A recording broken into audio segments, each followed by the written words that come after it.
kind of funny moment when you're trying to transfer from speakers and trying to get the electronics to work. Can you hear me? Yes. I really learned the hard way. Make sure to turn this thing off before you go in the restroom. It's a huge group of people out in this. And they told me later, you know, about this, and so I've learned to be very careful about that since then. So I think there's a film in this. I'll stand over here. I'm a very bad impersonation of Marcy Driscoll, the Dean of the College of Education, but she was not able to be here today, and she asked me to come and provide you with a welcome. And of course, I was very happy to do that because obviously this is the program where I have spent all of my time at FSU. So it's an honor to be here. This event obviously could not happen if it weren't for the efforts of lots of people. One is Dr. Deb Osborne, who's up here, and Julia Kronholtz, where's Julia? Julia's over here on the side, who have been working for months to put this whole thing together. To Bob Reardon, who sort of conceptualized the idea of doing this and actually raised the initial funding to be able to make it happen. If it weren't for his leadership, none of us would be here. We have Rebecca and Sarah Cottingham here in the front row. Yeah, they're waving. They're shy, but their father Harold is the reason we're all here, literally and figuratively. They have supported this event each year that we've had it, and in their own lives as educators kind of lived out some of what Harold was trying to achieve in really making a difference in the world. It's amazing how time flies. This is the start of my 33rd year at FSU, and it's gone really, really fast. And I've seen FSU change a lot over that time. From '82 when I came. FSU was a good university then, that's why I came from Georgia Tech. It is a much better university today. And it kind of made me reflect about what it takes to be a really good university. Well, universities are actually a kind of a collection of colleges, really, which are really collections of departments, which are really collections of programs. When you really get down to it, it's the programmatic level where excellence really occurs. And this program is no exception. And what is it that makes a program a success? Well, it's really faculty and students.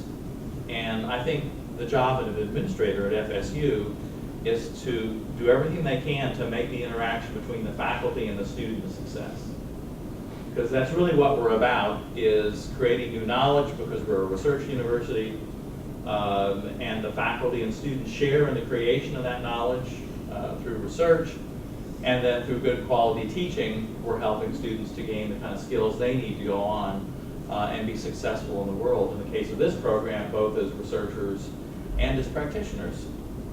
But not all programs are equally successful. If you just look at the national rankings by departments, you see this variation. If you look at program rankings, you notice this variation. Some programs are very highly regarded. Other programs, good programs, not as highly regarded.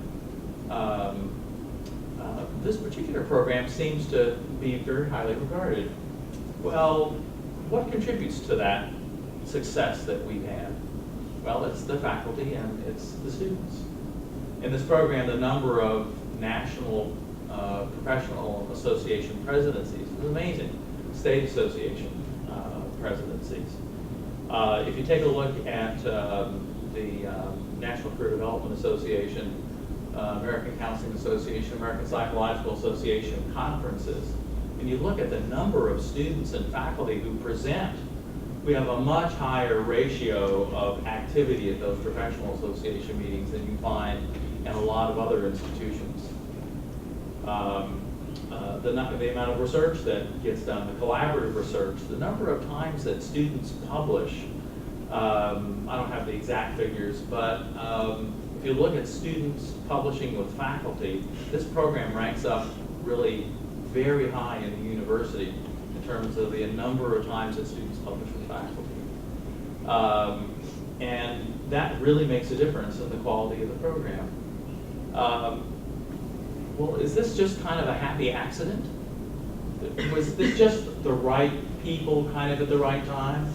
Or has there been some design behind this? And, well, obviously there has been a design behind this. And it starts with Harold Cottingham and the values that he had about how you work with students. Because for him, working with students and doing good research was clearly the cornerstone of his life and his work in professional associations as well. He modeled that for all of us. So one of the reasons why this program has been so effective has been the fact that it started so well. It has very strong roots, and Harold gave that to us. He then hired faculty and admitted students that share his values of wanting to make a difference in the world, as well as being willing to collaborate and work together to get there. So another characteristic of a really successful program is, what do the students do? Well, when you look at the graduates of this program, it's an amazing collection of people who've been successful across lots of different areas. Dave Eagner is going to talk in a minute about what we're trying to achieve specifically with this colloquium. But clearly it's the interaction between the alumni, the current students, and the faculty. That is really what we're trying to achieve. So we've had amazing students do amazing things as academics, as practitioners, as professional association leaders. So we've got this incredible group of alumni. We have these amazing students, many of which are here today, who are doing really, really good things in the program, continuing to do good research, continuing to go to professional associations and make their mark. The number of our students who volunteer to serve on professional association committees right out of graduate school to be able to say, I want to do something, I want to make a difference, is really, really amazing. So it's no accident that this has been a successful program. It's because we had good roots, a good foundation, and people have kept that going to believe that there is something special here. This is not average. I'm in a position to know that. This is not an average program. This is a program that really has excelled. And it's excelled because we had a good start. It's excelled because we kept Harold's memory alive in terms of that, keeping our focus on what happens between the student and the faculty member. If we ever lose our focus on that, then we're lost. And Harold gave us a good start, and this colloquium is an example of how we've been able to keep that going. So today we've got great speakers. I know them well. Looking forward to hear what they have to say. And I think this will be inspiring to you to be able to get a vision of what's possible in your own professional careers. Because that's hopefully what everyone walks out with, is an understanding that this really is a unique and special place, and that there are some really interesting things that you can do.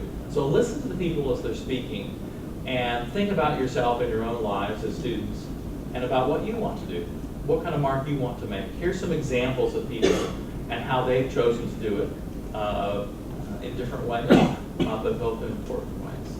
So use this time to really think through where you're headed and how you could leverage such a fantastic program to achieve the goals that Harold helped us to understand were important and are.